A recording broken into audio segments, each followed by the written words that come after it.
एकादशी के दिन बन सके एक बेलपत्र, उस बेलपत्र के मध्य भाग में बीच वाली पत्ती पर लाल चंदन और दोनों पत्तियों पर पीला चंदन, नीचे वाली दोनों पत्तियों पर पीला चंदन, बीच वाली पत्ती पर लाल चंदन और दोनों पत्तियों पर पीला चंदन। और इसी बेलपत्र के साथ में जो लाल चंदन वाला जो पत्ती है उस पर एक श्वेत पुष्प, सफेद फूल रखकर आप अपनी कामना कर कर, जब आपको जल चढ़ाते चढ़ाते 3 महीना, 4 महीना, 5 महीना, 6 महीना आपके हो जाए और बाबा देव अधिदेव महादेव को जल चढ़ाते चढ़ाते समय बीत जाए, तब बाबा से अपने दिल की बात कहने के लिए लाल चंदन, सफेद पुष्प, पीला चंदन दोनों पत्तियों पर अपने हाथ में लेकर कामना कर कर अशोक सुंदरी वाली जगह पर जब हम उसको समर्पित कर, अशोक सुंदरी वाली जगह पर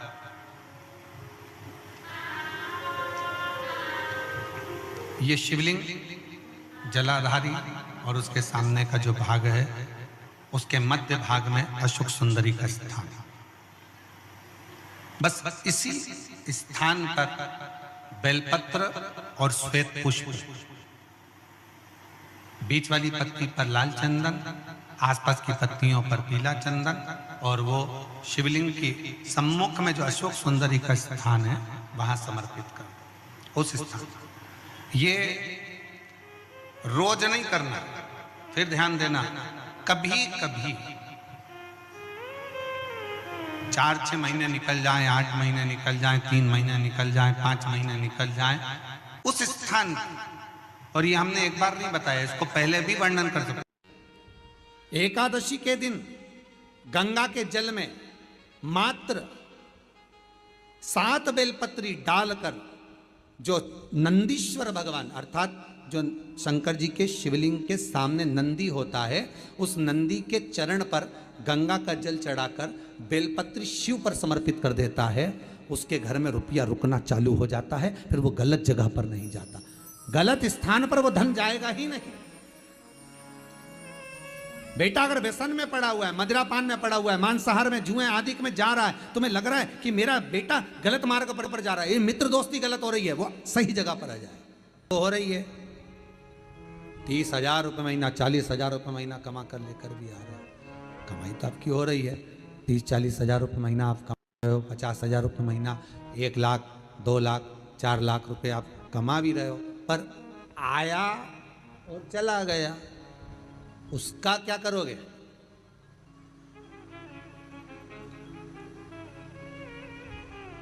उसका करना क्या है? बहुत सुंदर संवाद है, ध्यान दीजिएगा। जिसके घर में कमाने वाले 2-4 हैं, पैसा तो आ रहा है पर घर में टिक नहीं रहा, डॉक्टर में, पुलिस में, एक्सीडेंट आदि में, कहीं गलत जगह पर व्यसन में अगर पैसा जा रहा है, जुए में, मांसाहार, मदिरा पान, या कहीं आया पैसा, पैसा आने में कमी नहीं, आ रहा है पर टिक नहीं रहा, रुक नहीं रहा, कोई मांगने आ गया, दे दिया, फिर वहां से अपने पास नहीं आ रहा, अपन कह रहे हैं भैया हमारा पैसा लौटा दो, नहीं आ रहा।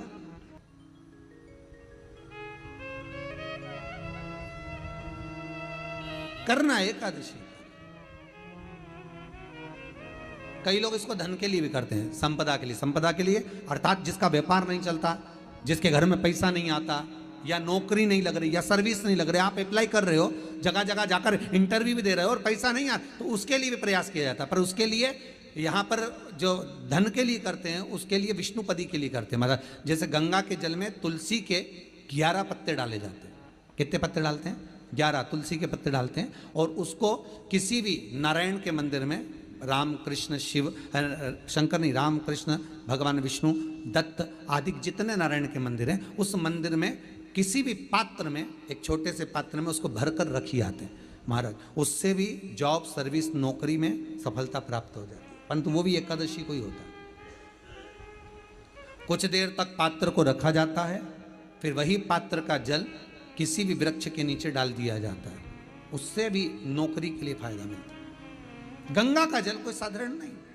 पैसा, धन ज़्यादा आने लगे तो पत्नी को कहना चाहिए कि देखो थोड़ा बहुत मेरा मन है, शिव महापुराण की कथा हो जाए या फिर कहीं सत्कर्म में लग जाए, कहीं ब्राह्मण भोज, साधु भोज, सन्यासी भोज, गुरुजन में, संत जन में, साधु जन में, तपस्वी जन में कहीं लग जाए। ये धर्म पत्नी, जहां धर्म जुड़ा हुआ हो वो धर्म। महाराज कुछ तिथियां होती हैं, जिन तिथियों में अगर आप रोज गंगा का जल शंकर को नहीं चढ़ा सकते तो शिव महापुराण कथा कहती है, स्कंद पुराण कहती है, विष्णु पुराण कहती है, गर्ग संहिता कहती है, गीता पुरुष गोरखपुर का कल्याण का गंगा अंक कहता है कि कुछ तिथियां भारत की भूमि पर ऐसी वर्णित है जिन तिथियों में भी गंगा का जल हम शिव को अगर एक बूंद भी समर्पित कर रहे हैं, गंगा का जल मात्र एक आधी चम्मच भी, आचमन जितना भी अगर हम शिव को समर्पित कर रहे हैं तो उसका सुख आनंदित है। जैसे पंचमी तिथि, नवमी तिथि, दशमी तिथि, एकादशी, प्रदोष, पूर्णिमा, अमावस्या, ये तिथियां हमारे यहाँ जो दी गई हैं, इन तिथियों में अगर हम गंगा का मात्र थोड़ा सा जल भी अगर जल के पात्र में डालकर गंगा जी का जल थोड़ा सा भी शिव के पास लेकर जा रहे हैं तो ये एक भाव अपने भीतर होना चाहिए कि आप केवल गंगा का जल साधारण शिव मंदिर में समर्पित नहीं कर रहे हो, आप गंगा का जल भले अपने घर से लेकर जा रहे हो और थोड़ा सा भी जल ले जाकर अगर शिव को समर्पित कर रहे हो तो तुम्हारे भीतर ये भाव होना चाहिए कि मैं गंगोत्री से जल भरकर सीधे रामेश्वर में ले जाकर गंगा के जल को समर्पित कर रही हूँ। श्रावण के महीने में या अन्य महीने में आप शिव को समर्पित कर रहे हैं, ये आपके भीतर एक भाव उत्पन्न होना चाहिए। एक बात आपको कही थी गुरु महिमा में कि घर से जब निकला करो ना तो भगवान देवाधिदेव महादेव का नाम लेकर श्री शिवाय नमस्तुभ्यम। घर से जब निकलो, कोई कार्य के लिए जा रहे हो तो आप श्री शिवाय नमस्तुभ्यम का स्मरण कर कर जाइए। आप किसी काम के लिए आगे बढ़ रहे हो, श्री शिवाय नमस्तुभ्यम का स्मरण कर कर जाइए। जिस समय आपके मुख से श्री शिवाय नमस्तुभ्यम का स्मरण हो जाए या शिवलिंग का स्पर्श हो जाए या शंकर का अनुमोदन कर कर ओम नमः शिवाय बोलकर या राम बोलकर, कृष्ण बोलकर, शिव बोलकर, आपके भीतर जो रमा हुआ है, आप राम को मानते हैं आप राम को मत माने, हम मना नहीं करेंगे। आप कृष्ण को माने तो कृष्ण को माने, हम मना नहीं करेंगे। आपका दिल जिससे लगे, आपका चित्त वृत्ति जिससे लगे, और उस पवित्र भूमि में ना जाने कितने साधक, कितने साधु, कितने तपस्वी, कितने संत, कितने महात्मा, कितने जोगी, कितने सन्यासी, कितने ब्राह्मण जन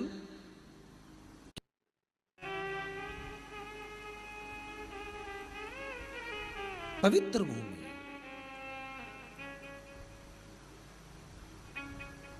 और उस पवित्र भूमि में ना जाने कितने साधक, कितने साधु, कितने तपस्वी, कितने संत, कितने महात्मा, कितने जोगी, कितने सन्यासी, कितने ब्राह्मण जन, कितने विद्वत जन इस भारत की भूमि पर भ्रमण करते रहते हैं, तप साधना करते रहते हैं, उपासना करते रहते हैं, मंत्र जाप स्मरण करते रहते हैं। और जब उनका मंत्र जाप का फल इस भूमि पर प्राप्त होता है तो यहाँ की जो रज है, यहाँ की जो धूल है, यहाँ की जो माटी है, वो सुख का अनुभव करा देती है, एक आनंद का अनुभव करा देती है। श्री भागीरथ बाबा गंगा जी को लेकर आए।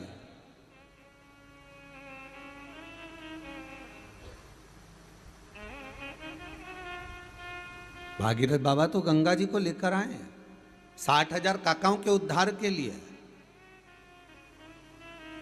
और वो गंगा भी बहती हुई गौमुख से लेकर चलते चलते चलते चलते वो गंगा भी कलकत्ता तक जब पहुंची है, गंगा सागर तक जब पहुंची है, तो उसके घाट पर, उसके तट पर, गंगा महारानी के किनारे पर जितने भक्त, जितने साधु, जितने सन्यासी, जितने साधक, जितने उपासक, जितने जीव रह रहे हैं, ये गंगा उनका कल्याण कर रही है। और जो उसकी शरणागति में जा रहा है, गंगा उसका उद्धार कर रही है। गंगा किसको संवारती है?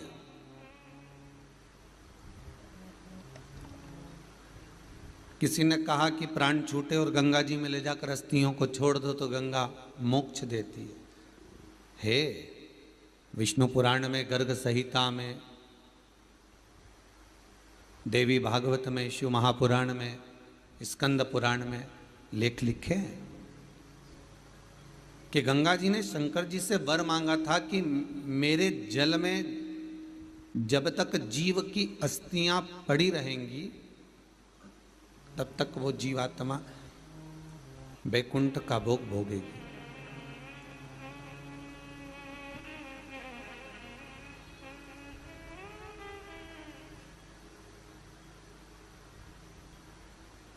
पर गंगा जी ने एक बात और कही है, शिव महापुराण में आपने श्रवण करा ना करा, पर एक बात और गंगा जी कह रही हैं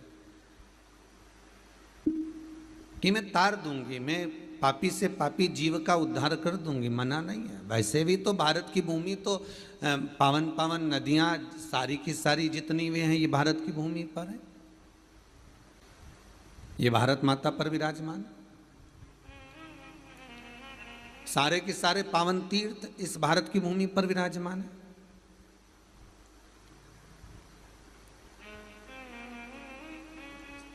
पुण्यमय नदियां, पुण्यमय तीर्थ, पुण्यमय तालाब, सरोवर जितने भी हैं ये सब इस भारत की भूमि पर हैं।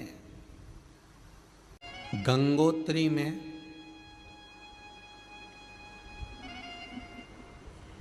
आप लोग गए होंगे कई लोग गंगोत्री, बद्रीनाथ के जो 4 धाम हैं,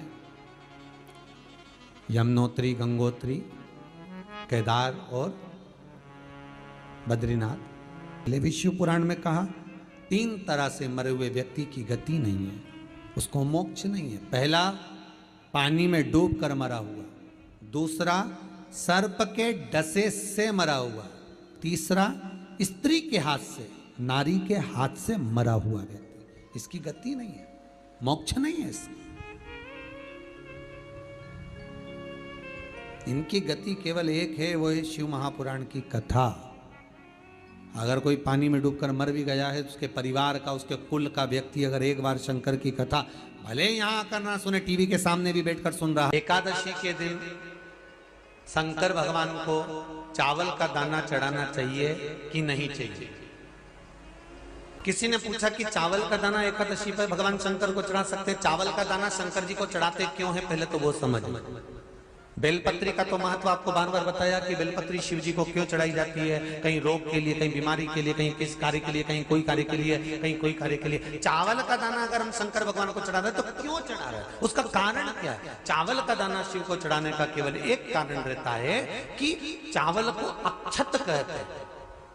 अक्षत का मतलब होता है अक्षय।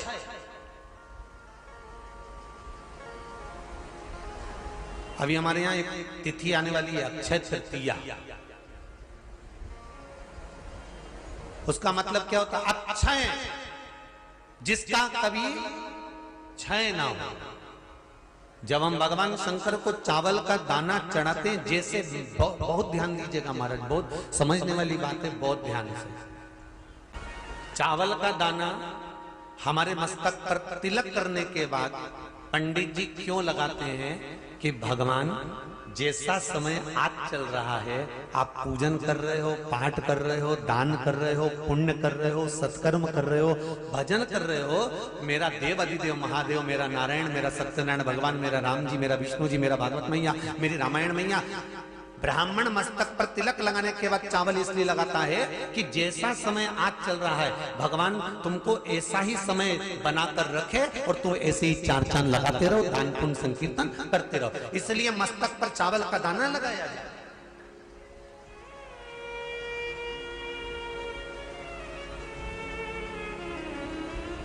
कोई मर जाता है, मरने के बाद जब तक पगड़ी नहीं होती तब तक माथे पर तिलक, चावल का दाना लगाया जाता है। जम के बोलो जरा, नहीं लगाते। किसी पंडित जी से पूछो, ब्राह्मण देवता से पूछो, ब्राह्मण देवता ये कोई मर गया, और हमारा तो नियम है कि हम सिर पे तिलक लगाते हैं, चावल लगाते हैं, या पंडित जी से हम तिलक लगवाते हैं, मंदिर जाते हैं तो मंदिर में जाके तिलक लगवा के हम चावल का दाना लगवाते हैं। क्यों नहीं लगाते? उसका कारण क्या है? जब किसी के मरने के बाद 10 दिन तक, 12 दिन तक मस्तक पर तिलक क्यों नहीं लगाया जाता? 10-12 दिन तक माथे पर तिलक या चावल क्यों नहीं लगाया जाता? उसका कारण है कि ये जो समय आया है, तुम्हारे यहाँ जो गमी हुई है, तुम्हारे तुम्हारे यहाँ कोई मर गया है, तुम्हारे यहाँ किसी के प्राण छूट गए हैं, तो ब्राह्मण इसलिए तिलक नहीं लगाता आपको, इसलिए चावल का दाना नहीं लगाता कि ऐसा दिन भगवान अब ना लाए, इसको अमर ना करे, इसको अक्षय ना करे, इसको प्रबल ना करे।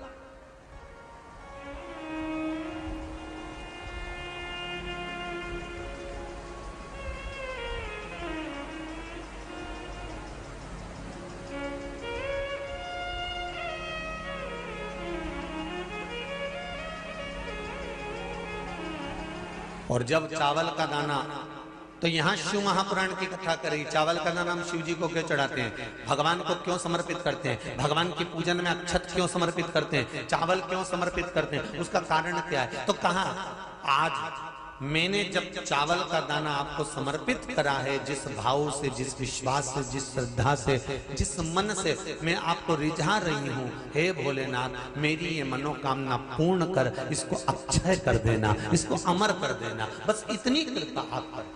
किसी ने पूछा एकादशी के दिन चावल चढ़ाए कि नहीं चढ़ाए, तो यहां तो सीधी सीधी बात है, बीमारी देखकर थोड़ी ना आती है कि नवरात्र चल रहे हैं कि सावन का सोमवार चल रहा है, बीमारी तो बीमारी। तुम चावल मत खाओ। तिरुपति कौन कौन गया, हाथ उठाओ, ठीक है। जगन्नाथ जी कौन कौन गया, हाथ उठाओ, हाँ ठीक है। द्वारका जी कौन कौन गया, हाथ उठाओ, ठीक है। बद्रीनाथ कौन कौन गया, हाथ उठाओ, ठीक है। एकादशी के दिन कभी तुम बद्रीनाथ चले जाओ, एकादशी के दिन तुम द्वारका चले जाओ, एकादशी के दिन तुम तिरुपति चले जाओ, एकादशी के दिन तुम जगन्नाथ चले जाओ, एकादशी के दिन तुम्हारी मर्जी पड़े भगवान के किसी धाम में चले जाओ और भगवान को भोग लगाओ और उनकी थाली को झांक कर देखना, उसमें चावल जरूर मिलेगा, उसमें ऐसा नहीं है कि चावल नहीं मिलेगा। बद्री नारायण में भगवान को चावल का भोग लगा हुआ मिलेगा, द्वारका में चावल का भोग लगा हुआ मिलेगा, आपको जगन्नाथ में चावल का भोग लगा हुआ मिलेगा, तिरुपति में मिलेगा, द्वारकाधीश में मिलेगा, नाथू द्वारा में मिलेगा, सांवरिया सेठ में मिलेगा, काकरोली जी में मिलेगा। आप जहां जाओगे वहां पर एकादशी के दिन भगवान को चावल आएगा, क्योंकि भगवान के लिए परहेज नहीं है। जो काम में डूबा हुआ है, जो आसक्ति में डूबा हुआ है, जो लोभ में डूबा हुआ है, जो वासनाओं में डूबा हुआ है, जो तृष्णा में डूबा हुआ है, और जो माता के गर्भ से जन्म लिया, एकादशी के दिन चावल उसको नहीं खाना। अब हमारे यहां तो कहावत में कहते हैं, राम जी की जब स्तुति गाते हैं तो कहते हैं भय प्रगट, आती है आप लोगों को, एक लाइन तो आती होगी, गाओ जरा। भय प्रगट दीन कौशल्या। अब रामचरितमानस में कहा भय प्रगट कृपाला, प्रगट मतलब एकदम सामने आ गए। यहां लिखा है पेदा भय लाला। अगर तुलसीदास जी लिखते तो जन्म लिया होता राम जी ने, तो तुलसीदास बाबा लिख देते कि पैदा भय, माता के गर्भ से इनका जन्म। नहीं नहीं नहीं, यहाँ कहा भय प्रगट कृपाला दीन कौशल्या। यहाँ प्रगट। एकादशी के माता पिता कौन है? सबसे पहले एकादशी का व्रत किसने रखा था?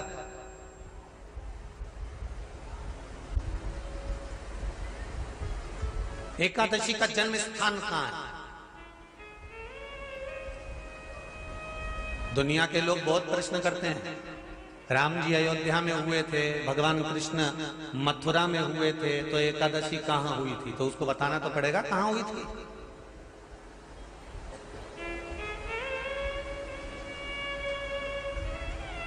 उसमें हमने वर्णन किया कि एकादशी के माता पिता कौन है, एकादशी का व्रत सबसे पहले किसने करा, एकादशी का जन्म कहां हुआ, एकादशी को क्यों चावल नहीं खाते, एकादशी के दूसरे दिन चावल का दाना खाना क्यों जरूरी है।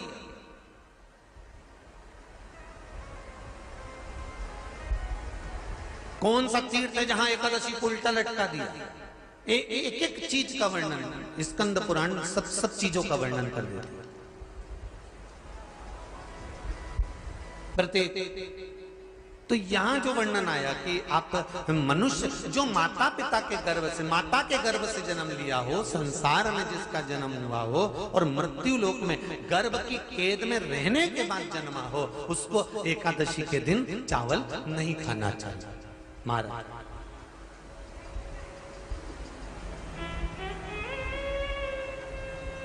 पर यहां शास्त्र ये नहीं कहता कि भगवान को चावल नहीं चढ़ाना चाहिए। यहाँ शास्त्र कहता है आप शिव जी को चाहे एकादशी हो, चाहे द्वादशी हो, चाहे प्रदोष हो, चाहे पूर्णिमा हो, चाहे अमावस्या हो, चावल का दाना आप भगवान शिव को समर्पित कर सकते हो और ज्यादा नहीं। शंकर कभी ये नहीं कहते कि मुझे बहुत सारा चढ़ा। शंकर जी की कथा कहती है कितना, मात्र एक चावल का दाना। हम तो उनसे भी कहेंगे जो लोग कहते हैं ना कि हम आज हमारा सावन का महीना है तो आज हमें भगवान को 1.25 लाख बेलपत्र चढ़ाएंगे, तो कोई कहता हम 1000 बेलपत्र चढ़ाएंगे, तो कोई के हम 5000 चढ़ाएंगे, कोई के हम 50,000 चढ़ाएंगे। मेरा निवेदन केवल इतना है, तुम तो एक चढ़ा। और ये भी जरूरी नहीं है एक बेलपत्र भी कब चढ़ाई जाती है शंकर भगवान को, जब तुमने किसी एक बेलपत्र का पेड़ लगाया होगा और वो पेड़ बड़ा हो गया होगा, तब तुम हकदार बनते हो कि किसी के पेड़ की बेलपत्र तोड़कर शिव को चढ़ाई जाए। मान लो कोई व्यापार, कोई दुकान, कोई फैक्ट्री आपकी ठीक नहीं चल रही है, आप ठेला लगा रहे हो, सब्जी की दुकान लगा रहे हो, कोई दुकान खोलकर बैठे हो, कोई फैक्ट्री लगाकर बैठे हो, कोई व्यापार कर रहे हो और उस व्यापार में तुम्हें आनंद नहीं आ रहा, बहुत तकलीफ चल रही है, बहुत तकलीफ, सब कुछ करके देख लिया पर वो तकलीफ मिटी नहीं रही। तो थोड़े दिन, थोड़े समय किसी भी शंकर के मंदिर में बटकेश्वर महादेव के नाम से एक बेलपत्र चढ़ाने का तरीका जरा समझ लेंगे। आप अगर जिस दिशा में खड़े हो, अगर आप शंकर के शिवलिंग के इधर हो तो बेलपत्री का डंडी का मुख आपकी ओर होना चाहिए। आप इधर हो तो डंडी का मुख उधर हो, आप उधर हो तो डंडी का मुख उधर हो, आप इधर हैं तो डंडी का मुख इधर हो। बटकेश्वर महादेव के नाम से शंकर जी के मंदिर में एक बेलपत्री पर डंडी का मुख अपनी ओर होना चाहिए। जो डंडी है इसका मुख अपनी ओर। बटकेश्वर महादेव के नाम से एक बेलपत्र शंकर भगवान को समर्पित करो बटकेश्वर महादेव के नाम से। और बेलपत्र चढ़ाने के बाद में जो लोटे वो 7 बार लोटे का से मतलब है अलग से लोटा भरना नहीं है, 7 बार उसी लोटे का जल जब बेलपत्र डंडी समेत समर्पित कर दें, 7 बार उस लोटे के जल को 7 बार बटकेश्वर महादेव का नाम लेकर अपनी मन की कामना कर कर बाबा से विनती करते हुए कि बाबा मेरी ये छोटी सी अर्ज स्वीकार करते, 7 बार उस जल को चढ़ाओ। लगातार कम से कम आप 15 से 20 दिन तक लगातार बटकेश्वर महादेव के नाम से चढ़ाओगे। ऐसी कोई दुकान और फैक्ट्री नहीं तो चले नहीं और आगे बढ़े नहीं और काम सुलझे। बटकेश्वर महादेव, भगवान शंकर का ये नाम, भगवान शिव का ये स्तुति, भगवान शंकर का ये नाम बटकेश्वर महादेव।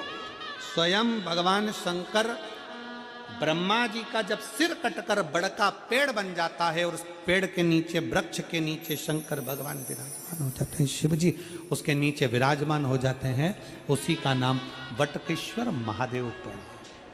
बटकेश्वर, बोल बटकेश्वर महादेव की। शिव जी के मंदिर में